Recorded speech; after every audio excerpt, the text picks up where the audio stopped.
UTMA or 529 plan? There's a big difference.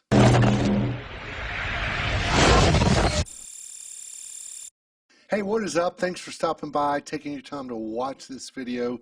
I really appreciate it.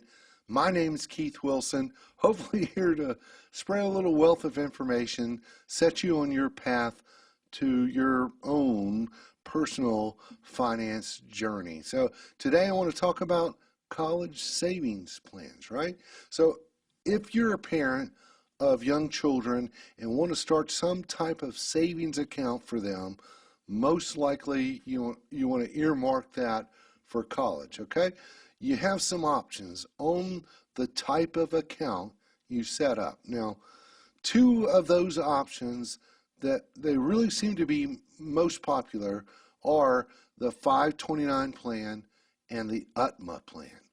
A 529 plan that comes from a section in the IRS tax code and is used for qualified education expenses. Now, UTMA stands for Uniform Transfer to Minors Act. Okay, all right.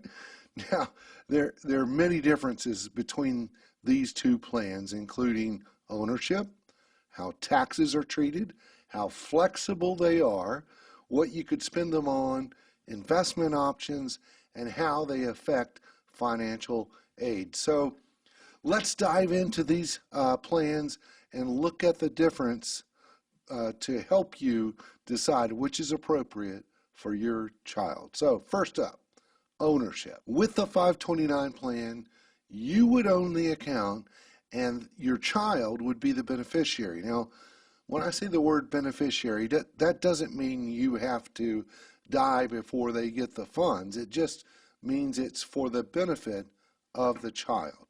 So with the UTMA, you would be the custodian and the child would own the plan using their social security number for tax purposes. How are taxes treated?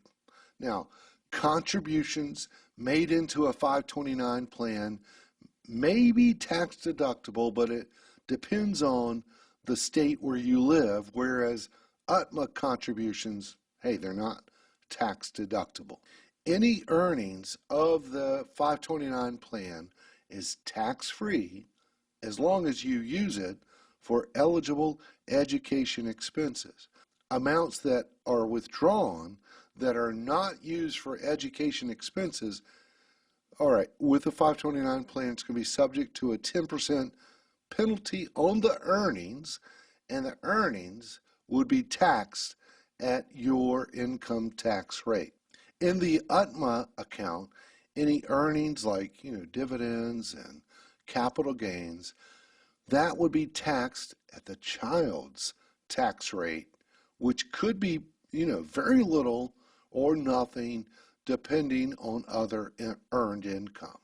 What about the flexibility of these plans? What if your child does not go to college or incur qualified withdrawals?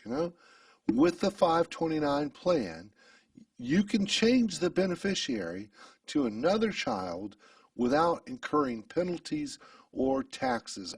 However, with the UTMA, it is irrevocable, so can't be changed, and that your child actually owns that money. And at a certain age, it depends on the state, usually age 18, some states are 21, some are 25, but usually 18, it's theirs, and they take over the account to do whatever they want. So what can you spend the money on? With a 529 plan, it's pretty cut and dry. Eligible withdrawals are for education like tuition, room and board, books and supplies, but doesn't have to be just for college anymore because new tax laws are out there that allow for withdrawals to be made for private school K through 12 tuition up to $10,000 per year. However, with the UTMA, withdrawals do not have to be used specifically for education. Withdrawals can be made as long as it is for the benefit of the child, such as, summer camps or sports, extracurricular activities, or even a car for the child. Basically, anything other than those normally paid by the parents, such as food, shelter, and clothing. So what about investment options? In a 529 plan, you are limited to what the particular plan offers, and usually it's going to be typically restricted to mutual funds, much like a 401k. But with the UTMA plan, your choices, they're pretty much wide open, and you can choose your own investments above mutual funds like individual stocks. How do these plans affect student aid? Well, if your child, the student, applies for student aid using the FAFSA, that's always hard for me to say, FAFSA, Federal Application for Student Aid. Federal Application for Student Aid application. Anyway, the FAFSA application, both 529 plans and UTMA plans will be affected.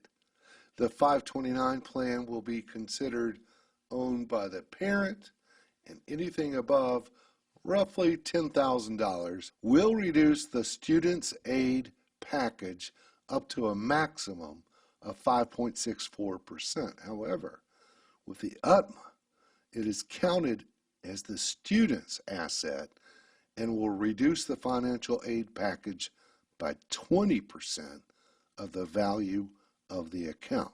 So you can see, hey, listen, there are advantages and disadvantages to each type of account. But here's the thing. I'm a big fan of having a combination of both of these plans.